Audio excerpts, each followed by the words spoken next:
Tennis isn't the problem is people like to overcomplicate tennis, but improving your game is incredibly simple when you know how. There are only two ways you can lose points in a tennis match. Your goal is perfect execution, but with each mistake we make, that drops lower and lower. The only two possible errors you can make are A. An unforced error. You hit the ball into the net when you had plenty of time, or you smashed it long when there was no pressure, or B. A genuine lack of skill. You see the shot coming and you're perplexed by it. Don't know what to do, your body won't respond the way you want it to. If you eliminate these two errors, I can guarantee you that you will play at your absolute best. Screw it, better than you ever thought possible. But we can get even smarter than this. Within these categories, there are even more specific mistakes. For the genuine lack of skill, is it that you forgot the technique? Were you never taught it properly? Is it more of a decision-making thing? For making unforced errors, is it an emotional thing? Do you get match anxiety? Or was it a physical response? Didn't warm up properly? Didn't hydrate well enough? Legs gave out in the third set? People make the mistake of thinking that tennis is either just pure talent or just pure practice. But there are a heck of a lot more factors that go into whether or not you play your best tennis. So our equation for today has two variables. Technical knowledge plus match focus equals peak performance in tennis. Simple enough, right? Technical knowledge. There are 3 steps to technical knowledge: understanding, practicing, and remembering. Understanding is the easiest part to screw up. You might have zoned out for a second during practice, and now your coach is talking about Western grips and spin generation. How did we get here? If you find yourself not understanding something in tennis, it's always for one of 2 reasons. 1, there is a crucial piece of the technique that you have missed. Or 2, you've got the technique, but you might not understand why you're doing it. For example, you might understand that to hit topspin, you brush up the back of the ball. Yeah, the motion makes sense. You swing low to high. But why are we brushing instead of hitting flat? Why does the ball dip into the court? Why do I have to bend my knees so much? All of these questions would be running through your mind, not because you don't understand what to do, but because you don't understand why you're doing it. In this case, that's physics, spin, trajectory, and court positioning. Tennis is a cumulative sport, meaning you gain skills in building blocks. The same tennis fundamentals you were learning as a beginner are also going to help you out at advanced levels. Can you imagine trying to teach someone how to hit a backhand slice if they weren't even familiar with a basic ready position? Can you imagine trying to teach someone how to volley if they weren't first familiar with split stepping? People forget the same thing applies for advanced tennis. If you can't hit a consistent ground stroke, how are you supposed to hit an approach shot? A drop shot? An inside-out forehand down the line? The absolute worst thing that you can do during practice is to sit there when you know you're not understanding jack. Every time that happens, you have got to hold up a red flag in your mind. Something has gone awfully wrong, and you have the rest of the training session to fix it. The best thing you can do is be an annoying little toddler and continually ask why. You just told me to use a continental grip. I don't understand why I use a continental grip for serves. Time to speak up. That's when your coach can point out the logic behind the technique. It may not feel like it, but all good tennis indeed follows logical biomechanical principles. When your coach explains the why behind these techniques, you can start pinpointing if you've missed any key bits of information and then address it from there. Practicing, match play, and drills are your daily bread. I don't think I need to explain to you why reviewing your matches is going to help you, but the absolute worst mistake you can make is to play a match, finish it, and then leave it at that. If you want fast, rapid improvement, you've got to dissect your matches like a surgeon. Open a new document or get a sheet of paper and title it. The match you played, the date, and the score. Now go through and take note of every single unforced error in the match. I want you to note down A, how the point was lost, and B, the type of mistake that you made. As we just established, there are 2 types of mistakes. Put the genuine lack of skill in one color and put the unforced errors in the other. You are going to feel embarrassed while you're doing this. You're going to feel like, God, why do I have to rub all of my own mistakes in my own face?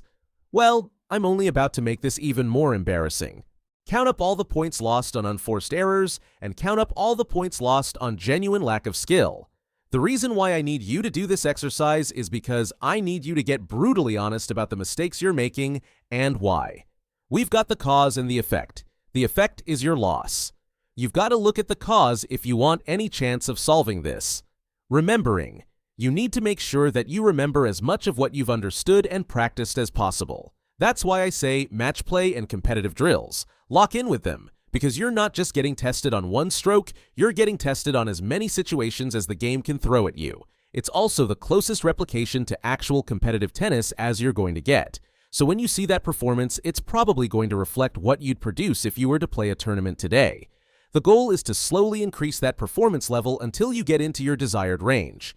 But remember, tennis is cumulative. You've got all these tiny little building blocks. You forget one piece of technique, the Jenga piece is gone, the whole tower comes crashing down. That's where drilling and visualization save the day. You can practice specific patterns you forget, and you can visualize scenarios too. For example, I would always forget the footwork pattern for hitting an inside-out forehand. I'd get halfway through the shot, then I just start doing random things with my feet that make absolutely no sense. So I drilled it repeatedly. I also always forgot the difference between staying back on a high ball versus stepping in. So I made a mental note for that too. Only do this for patterns you forget. You're wasting your time drilling something that's already automatic. And that's technical knowledge done. We have solved half of our equation. Match focus. Let's get into the next variable, match focus. Match focus is what stops you from making unforced errors. If you did that exercise I just described and found that a lot of your points were lost here, this next section should help. It classifies as an unforced error if you genuinely know how to hit a forehand cross-court, but it got all fuzzy in your head, and now you've dumped it in the net. For this, I need you to identify whether it's a physical response or an emotional response. By physical response, I mean your body did not even have sufficient energy to execute the shot. This happens when you don't take care of your body or your conditioning. Ever stayed up late the night before a tournament only to play your match and still lose in straight sets? Your body can know all of the technique, but if it doesn't have enough energy to execute the shot, then good luck. It means all the cliches: eating well, sleeping well, doing conditioning and fitness work. But if it's an emotional response, you might be doing all of these and still making unforced errors. You might just think you're not talented at tennis and there's nothing you can do about it. You might get match anxiety. You might think competitive play is a waste of time. And if that's you, you need to address the mental game. Your goal when you're playing these matches is to get into a complete state of flow.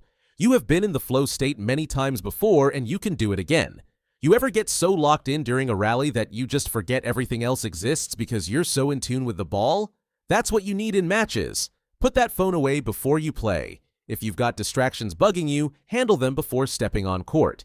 Do everything in your power to ensure that you are not disturbed from this state of pure focus during points. The second you are able to play through an entire set without your mind wandering, without choking on big points, without letting emotions derail you, that's when you know you've succeeded, and you should be really proud of yourself. But this flow state can be hard to achieve, especially if you have mental blocks towards competition. You need mental training, sports psychology, and deliberate practice under pressure.